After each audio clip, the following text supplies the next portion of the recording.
고린도전서 6장 12절에서 20절의 말씀으로 우리에게 주시는 하나님의 말씀에 함께 은혜 받기 원합니다. 고린도 교회는 은사가 뛰어난 교회입니다. 방언도 하고 방언 통변도 하고 신유 은사도 있고 예언도 하고 여러 가지 은사로 충만한 교회였지만 또 한편으로 이 고린도 교회는 여러 가지 문제로 인하여서 바울의 마음을 근심하게 하는 교회였습니다. 이들 가운데는 다툼이 있었고 갈등이 있었고 또 서로 나뉘어져서 누구는 바울파, 누구는 아볼로파, 누구는 베드로파 이렇게 분쟁하며 나뉘어지는 그런 모습들도 있었고 또 음행의 문제가 심각하여서 오늘 세상에도 없는 그와 같은 음행의 문제가 교회 안에 들어올 정도로 또 그 문제를 이들은 죄로 여기지 아니하고 그것을 책망하지 아니하는 그와 같은 모습으로 바울 사도가 오늘 이 고린도 전서를 통하여 고린도 교회와 성도를 책망하는 것을 보게 됩니다. 오늘 12절의 말씀에 보니 이렇게 말하여 주고 있습니다. 모든 것이 내게 가하나 다 유익한 것이 아니요 모든 것이 내게 가하나 내가 무엇에든지 얽매이지 아니하리라. 즉 이 말씀이 무슨 말씀이냐면 당시 고린도 사회에서는 사람들이 무엇을 주장하냐면 모든 것이 내게 가하다라고 그렇게 주장한 거예요. 다시 말하면 나는 자유하다. 모든 것을 다 할 수 있다. 내게는 모든 것이 다 허용이 된다라는 그와 같은 주장을 내세우는 모습이 이 고린도 사회 가운데 있었다라는 것이죠. 그러한 것이 교회 안에도 들어와서 사람들은 그 자유를 주장한 거예요.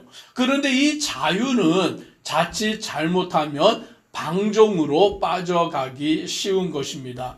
즉 자유하다고 내가 모든 것을 할 수 있다고 다 하는 것은 아닌 것이죠. 그래서 바울 사도는 뭐라고 말하냐면 모든 것이 내게 가하나 다 유익한 것이 아니다.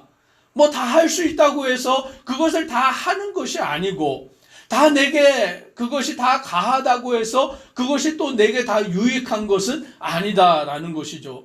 모든 것이 내게 가하다고 해서 내가 무엇이든지 얽매이지 아니하리라. 즉 타락하고 방종하고 그와 같은 일들에 얽매여서 살아가는 것 그것은 합당한 것이 아니다라고 말씀하는 것입니다.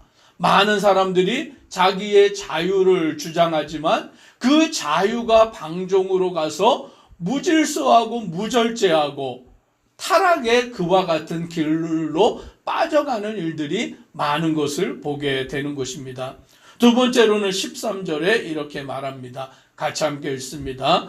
음식은 배를 위하여 있고 배는 음식을 위하여 있으나 하나님은 이것저것을 다 배하시리라. 몸은 음란을 위하여 있지 않고 오직 주를 위하여 있으며 주는 몸을 위하여 계시느니라. 13절의 말씀은 무엇이냐면 당시 또 고린도 지역의 사람들은 음식은 배를 위하여 있고 배는 음식을 위하여 있다라고 주장하는 거예요. 즉 이 말이 무엇입니까? 우리에게 식욕이 있잖아요. 음식을 이렇게 먹는 그와 같은 식욕이 있는데 오늘 그것은 우리가 당연하게 우리에게 있는 그 욕구인 것이죠.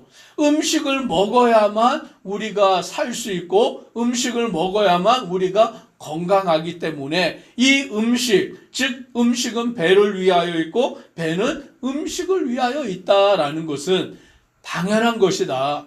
이 식욕은 우리에게 마땅히 있어야 되는 것이다 라고 당시 고린도 지역의 사람들은 주장한 것입니다. 그런데 이 주장을 여기에서 그치지 아니하고 그들은 한 걸음 더 나아가 식욕이 우리에게 당연한 것처럼 성욕도 우리에게 당연한 것이다 라고 주장을 한 거예요. 그래서 그들은 우리가 배고프면 음식을 먹고 음식을 먹어야 우리가 건강한 것처럼 우리에게 성욕도 당연한 것이어서 우리가 그 성적인 욕구를 해소하는 것은 우리에게 지극히 당연한 것이다라고 그들은 주장하면서 어떻게 행하였느냐?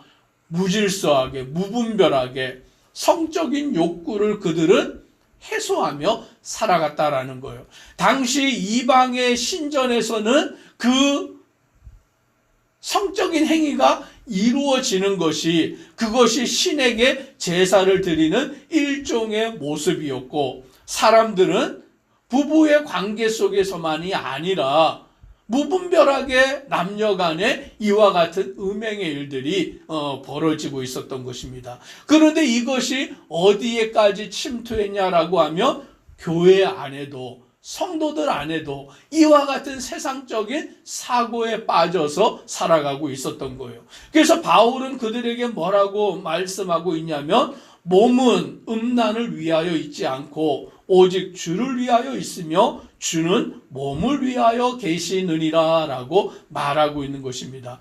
우리 몸이 뭐냐라고 바울이 정의 내리기를, 우리의 몸은 오직 주를 위하여 있다라고 그렇게 말씀하는 것입니다. 오늘 저와 우리 성도님들의 몸이 주님의 것인 줄 믿으시기를 바랍니다.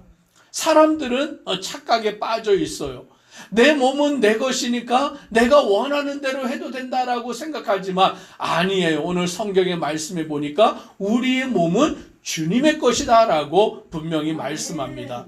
또 어떤 사람들은 영혼은 고귀하고 육체는 그렇지 않기 때문에 우리가 영적으로만 깨어 있으면 육신은 어떠해도 상관없다라고 말하며 육체로 온갖 죄를 범하여 살아가지만 그것도 그렇지 않다라는 것입니다. 왜냐하면 우리의 몸이 주를 위하여 있고 주님께서 우리의 몸을 위하여 계시기 때문인 것입니다. 14절 같이 읽습니다. 하나님이 주를 다시 살리셨고 또한 그의 권능으로 우리를 다시 살리시리라. 아멘. 이 말씀이 무슨 말입니까? 하나님이 주를 다시 살리셨다라고 한 것은 예수님이 우리의 죄를 대속하여 십자가에 달려 돌아가셨을 때에 죽으시고 장사되어 무덤에 들어가신 것이죠.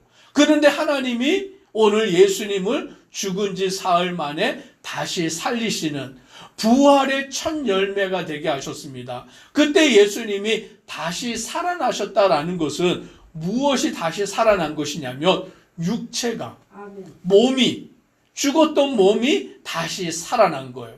그래서 하나님은 예수 그리스도의 몸을, 육체를 다시 살리신 것처럼 오늘 우리를 어떻게 하시냐면 우리도 다시 살리시는 줄 믿습니다. 그래서 우리도 예수님과 함께 부활에 동참하는데 무엇이 부활하는 것이죠? 몸이 부활하는 거예요. 오늘 우리 몸이 부활하는 것이죠. 그러니 우리는 이 몸이 얼마나 소중한지를 깨달아야 하는 것입니다. 어떤 사람들은 자기가 그 신의 위치에 도달하고 그 자기가 구원받기를 위해서 자기의 몸을 어떻게 하냐면 고행을 하는 사람들이 있어요. 자기 몸을 괴롭혀서 자기 몸을, 신체를 학대해서 어떠한 것을 깨달으려고 하고 신의 위치에 도달하려고 하는 사람들이 있습니다. 오늘 성경은 그렇지 않다라고 말씀합니다. 오늘 우리 몸은 주를 위하여 있고 주님은 우리 몸을 위하여 계신다라고 말씀하며 오늘 하나님이 예수님을 그 몸으로서 구원하게 하신 것처럼 우리의 몸도 주와 함께 구원을, 그 부활에 동참하게 되는 줄 믿습니다. 그래서 15절에 이렇게 말씀합니다. 같이 한번 읽습니다. 너희 몸이 그리스도의 지체인 줄을 알지 못하느냐? 내가 그리스도의 지체를 가지고 창녀의 지체를 만들겠느냐? 결코 그럴 수 없느니라. 아멘. 너희 몸이, 즉 우리의 육체가 그리스도의 지체다라고 말씀합니다. 오늘 우리는 영혼만 구원받는 것이 아니라 우리 육체도 같이 구원받는 줄 믿으시기를 바랍니다. 그래서 우리의 몸이, 영혼과 육체의 그 몸이 그리스도의 지체가 되었다라고 말씀합니다. 그러므로 내가 그리스도의 지체를 가지고 창녀의 지체를 만들 수 없다라는 것이죠. 즉 이 말이 뭐냐면 창녀와 합하면 그 성적으로 창녀와 합하게 되면 그 몸이 하나가 된다라고 말하는 거예요. 그 육체적인 관계를 통하여서 몸이 하나가 된다라는 것이죠. 그래서 우리는 그 몸을 어떻게 여겨야 되냐면 우리의 몸이 하나님의 지체가 그리스도의 지체가 된 것으로 알고 거룩하게 우리의 몸을 돌봐야 된다라고 말씀해 주고 있어요. 무분별하게 그냥 내 몸을 막 하고 싶다고 다 하고 할 수 있다고 다 하고 막 나는 자유가 있다고 원하는 대로 다 하고 그렇게 살아가는 것이 우리의 삶의 모습이 아니다라고 말씀해 주고 있습니다. 내가 하나님의 지체가 된 자로서 내 몸이 하나님 앞에 거룩하게 구별된 자로서 주님 안에서 어떠한 자의 삶을 살아가야 하느냐라는 것을 알아야 하는 것이죠. 그래서 17절에 주와 합하는 자는 한 영이니라 라고 말씀해 주고 있습니다. 오직 우리는 예수 그리스도와 합하는 자 되기를 주의 이름으로 축복합니다. 오늘 여기서 주와 합한다라는 것은 영적으로만 합해지는 것이 아니라 우리 몸으로서도, 즉 우리의 몸이 이 세상의 방종에, 이 세상의 죄악에 물들어져 있는 것이 아니라 구별되어서 주님 안에서 신실하게 믿음으로 살아가는 것을 말씀해 주고 있는 것입니다. 왜 그렇게 해야 되느냐? 19절 이렇게 말씀합니다. 같이 함께 읽습니다. 너희 몸은 너희가 하나님께로부터 받은 바 너희 가운데 계신 성령의 전인 줄을 알지 못하느냐? 너희는 너희 자신의 것이 아니라. 아멘. 우리 몸 안에 누가 계십니까? 성령님이 계시는 거예요. 즉 하나님이 우리 안에 거하시는 것이죠. 우리 몸이 얼마나 귀중하냐? 그냥 육체가 아니라 그냥 내가 원한 대로 살아갈 수 있는 그러한 몸이 아니라 내 안에는 예수 그리스도께서 거하시는 성령 하나님께서 거하시는 성령의 전이다라고 말씀해 주고 있어요. 그래서 우리는 하나님의 뜻대로 하나님이 원하시는 대로 주와 함께 살아가는 자로 20절에 보니 값으로 산 것이 되었으니, 즉 우리 몸은 예수 그리스도의 피의 값으로, 즉 예수 그리스도께서 우리를 위하여 자기의 생명을 내어주심으로 우리를 샀다라고 말씀합니다.